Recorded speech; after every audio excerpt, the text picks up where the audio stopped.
Assalamu alaikum. Welcome in the video lecture. Uh, Today we are going to start the new unit that is flotation. Before this we completed the gravitation. Now we will continue the unit flotation of the physics. In this very unit we will discuss the first topic is pressure, and in the next session it will be pressure in the fluids, while we will study the terminology and principle of flotation like buoyancy, buoyant force, and principle of flotation और Archimedes principal हम इसमें discuss कर लेंगे। तो पहले topic को आज लेंगे, दैट इज प्रेशर।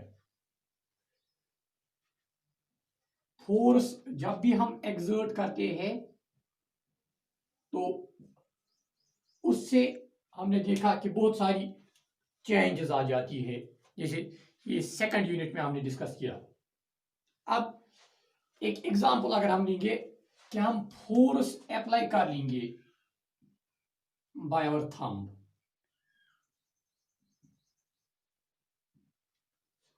एक case. Number second case, we will exert force by our thumb on paper pin.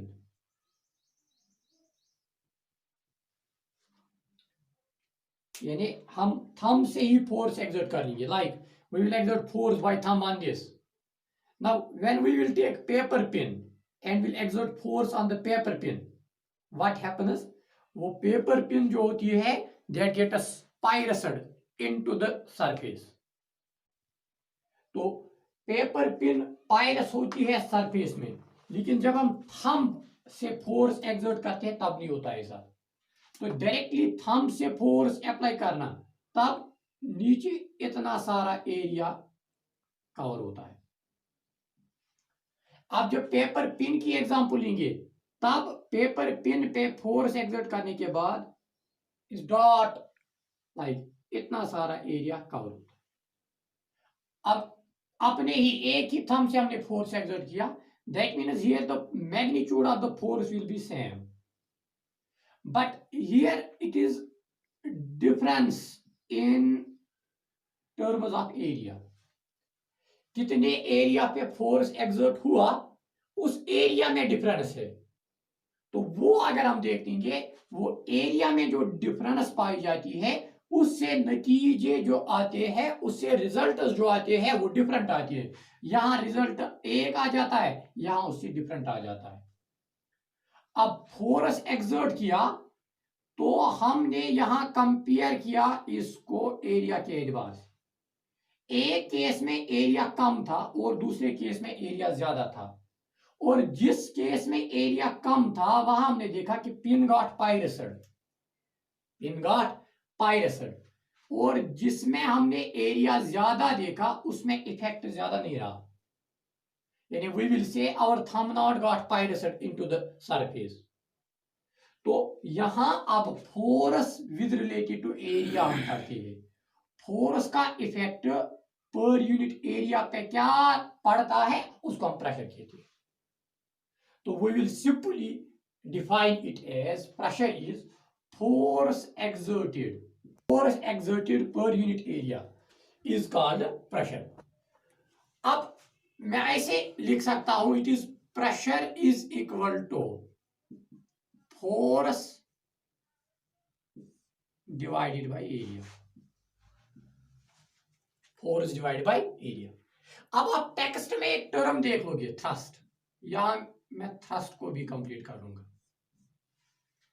Thrust क्या होता है? केवल जब फोर्स एक्सर्ट कर लेंगे परपेंडिकुलरली, तो परपेंडिकुलर फोर्स के लिए टर्म इस्तेमाल होती है थ्रस्ट।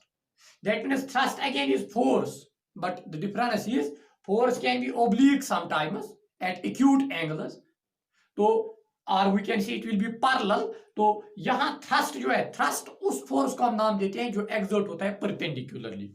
तो I will write it here as perpendicular force.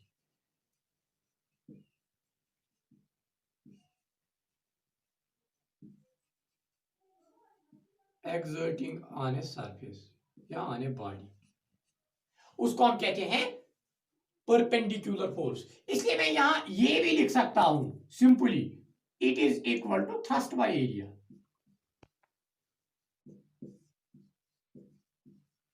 Pressure is equal to force by area or thrust by area. Thrust and force means the same. Only the difference is thrust is the perpendicular force. Now I will symbolize this very relation as pressure का symbol P, force का F और area का A।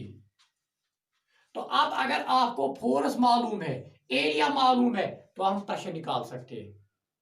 अब इस relation से हम इसके SI units ढूंढ लेंगे। इसके एसआई यूनिट्स क्या बन जाते हैं, तो आपको अगर ये यूनिट्स मालूम है तो आप खुद ब खुद ये निकाल सकते हो। तो एसआई यूनिट्स की बात करते हैं। फोर्स का एसआई यूनिट है क्या, इट इज न्यूटन। और एरिया का एसआई यूनिट क्या है, मीटर स्क्वायर। तो it becomes newton per square metre, और you can write it as Nm power -2। तो न्यूटन पर स्क्वायर मीटर, इसको नाम दिया जाता है पास्कल, सिंबलाइज PA, साइंटिस्ट के नाम पर है। तो पास्कल आप याद रखेंगे, SI unit of pressure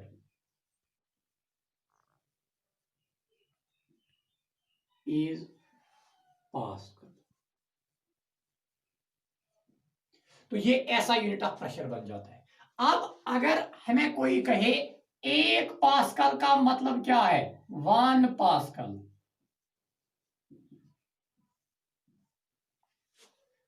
1 pascal define कर लेंगे। इससे डिफाइन कर सकते हैं सिंपली, प्रेशर का यूनिट पास्कल है और वो होता है बराबर newton per square metre. That means when this is 1 Pascal, it means we have exerted force 1 Newton on 1 meter square surface। तो 1 Pascal हम डिफाइन कर सकते हैं when 1 Newton of force is exerted per square metre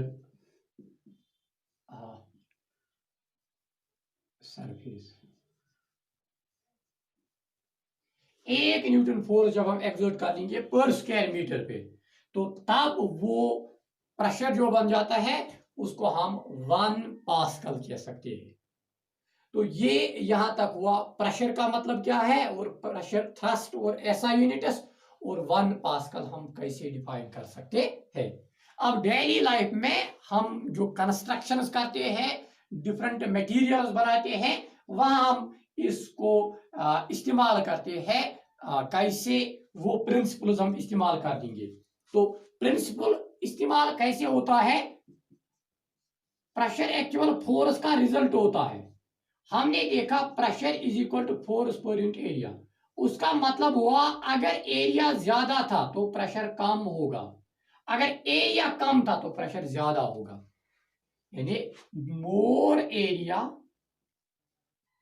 means less pressure and less area means more pressure. Inverse relationship है, inverse related to area. Same force exert करने से different values of pressure आ सकते हैं। कैसे, if we will change the area. For example, मैं एक example दूंगा आपको ब्रुक की। तो ब्रुक की जो स्ट्रक्चर होती है that is cuboidal in structure.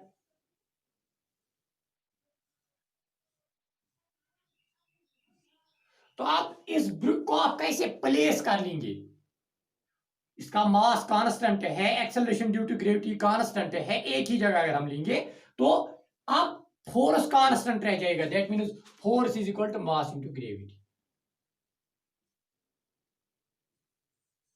This is constant. Now area will change, I will show you by duster. See, if you will this consider as brick. आप इसको ऐसे भी रख सकते हैं, तो ऐसे जब रखा तो इतना सारा एरिया कवर हुआ। अब ऐसे भी रख सकते हैं, अब ऐसे भी रख सकते हैं। तो तीन तरीके हमने देखे। इस तरह जब रखा एरिया ज्यादा है, इस तरह जब रखा एरिया कम है, इस तरह जब रखा सबसे कम है। That means pressure will be exerted maximum by standing the brick in this very pattern। तो मीडियम होगा इससे, यानी दूसरे नंबर पर, और सबसे कम होगा जब हम इसको ऐसे प्लेस कर लेंगे, क्योंकि तब एरिया कवर ज्यादा होता है। तो यही हम कहते हैं कि जो जैसे यहां एक तरीका ये है, यहां होगा मिनिमम प्रेशर, लार्जर एरिया है। अब अगर हम ऐसे इसको प्लेस कर लेंगे, वर्टिकली प्लेस कर लेंगे, तो वर्टिकली प्लेस करने से यहां मैक्सिमम प्रेशर एक्सर्ट होगा। तो this is the inverse relationship. That means same body और we can say same force can produce different pressures on the surface. तो इस पैटर्न को हम डेली लाइफ में कंस्ट्रक्शंस के पर्पस से इस्तेमाल करते हैं। That we will study in the next class.